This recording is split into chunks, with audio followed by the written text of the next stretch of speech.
Hi everyone, I'm sorry that I had to stop that video. I need a break. It was a lot to read in 10 minutes for my brain. So I'm about to finish reading the rest of my poems, hopefully in a nice timely manner. Here I go.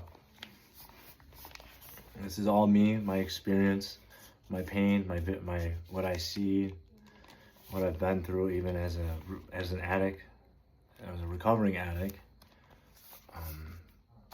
It's not easy being sober. Life's challenging. Whoever's still fighting, keep fighting. It's all mental discipline. All that extra stuff is never going to really be there. If there was no such thing as meds, people would go crazy. And if there was no such thing as money, and we have to pay for some advice or someone to talk to, and clearly they don't listen. They're there for a paycheck. So please share your experiences with others and express yourselves. And don't be afraid. I was afraid to speak up and share myself and put myself in public view. This is not easy for me. I ain't gonna lie. I smoke weed every day. I do. I completely admit it. It slows my process down, so I can be able to read without speeding through it and everybody misunderstanding what I'm saying. So I do apologize, and that is kind of the reason, basically the reason why I ended the video, because I was having a moment. But I will start having my moments right here. I'll show you my facial expressions, my physical and my mental emotions don't match up. As I'm reading this, I'm really holding all this stuff in so I can be clear, so you guys can hear what I wrote over time. So here I go. I was out looking to go fishing, but I started wishing to hook up with a beautiful hooker. My wishful thinking landed me a hooker. Instead of pleasing, she was teasing, a feeling that had me reeling in a woman that was worth more than pleasing. My eyes started ringing. See, my brain's going faster than I can read. So it says, my ears started ringing. Now I'm hearing church bells dinging. We both started catching feelings. We started dealing with what we were feeling. Deep inside, we both cried when we both made each other mine. That was a little fun one, but I've been on the street, but I will get to my story in another video. The next one. I love me for me, not for you to love me. I can see you are for me. Can't you see? This relationship is crazy to be. Let's let it be, because it's not really crazy to me. I'm making this really complex than it needs to be.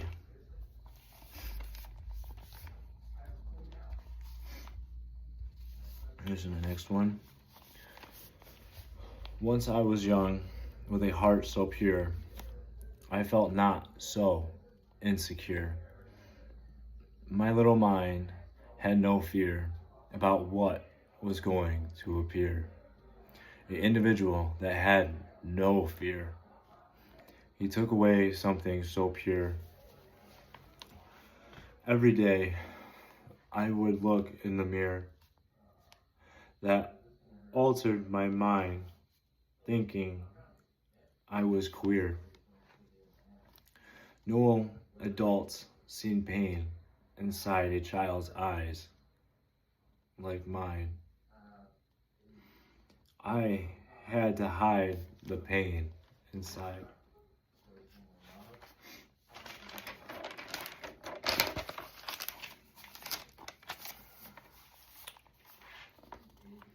I was 17 years old, starting to have an old soul.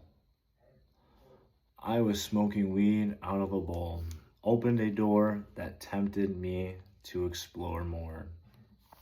Devil's temptation had my foot out the door, having me out on the street being hardcore. Chasing drugs that I would believe I scored. I believed I scored something, but still ended up with nothing. 'Cause I sold everything for one thing. And that made me feel nothing. Besides the after feelings of feeling ashamed and outraged for everything I betrayed.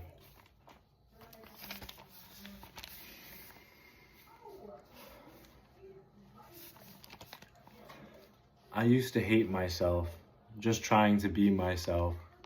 I'm always facing myself. I get full of myself. I sometimes let go of myself. I'm usually by myself. I have to pick up myself just to better myself. Now I can start being myself.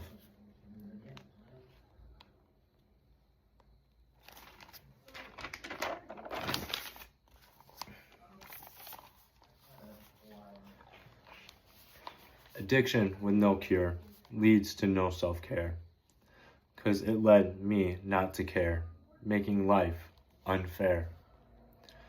Thinking there is a cure, trying to make my mind pure. Following the 12 steps makes it feel fair. Doing all 12 steps helps me prep for life is about to spare. 'Cause life cannot always be fair. Not everyone cares.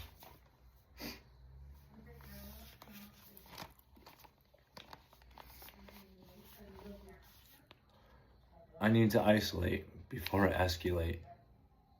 If I don't, I might designate. Before it's too late, so let me de-escalate. The hate, to escalate my fate, to isolate that could help me not to hate.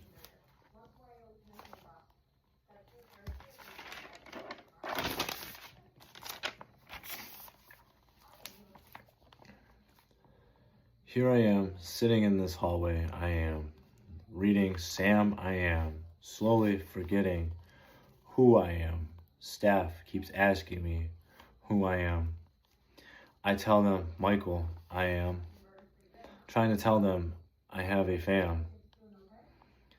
They distract me with Sam I Am, now telling me to take my Skittles so I don't get brittle and become little. They play the fiddle, 'cause I'm not into riddles.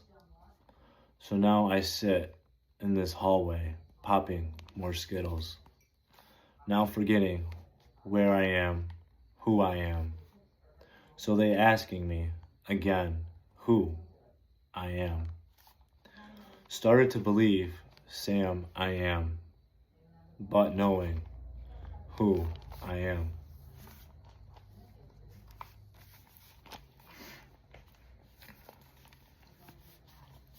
I'm in a place to clean some headspace so I can put new tools in place just to face what I'm trying to erase.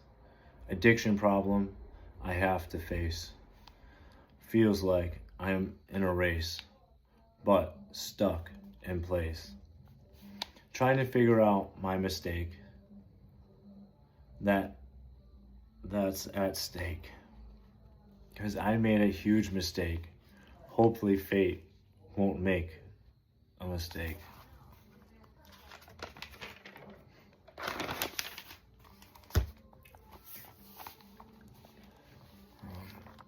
When I was 17, I got into real hardcore drugs, doing heroin, crack, pills, everything I can get my hands on.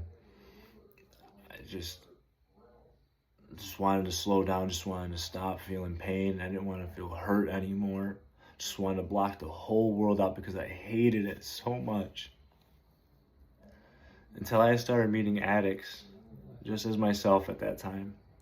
And now, as of this day, even though I'm sober, not use any hardcore drugs, but them people, like myself, don't really use drugs to get high. We say we get high, but honestly, deep down, we have so much pain inside. Nobody ever wants to listen. They always want to diagnose us with something.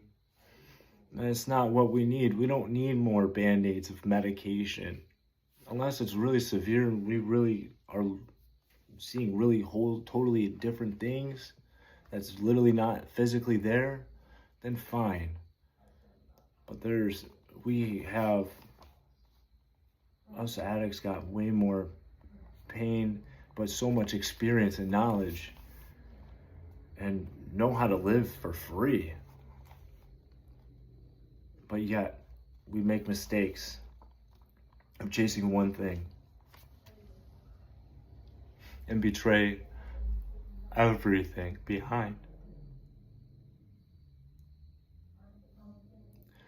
So, please,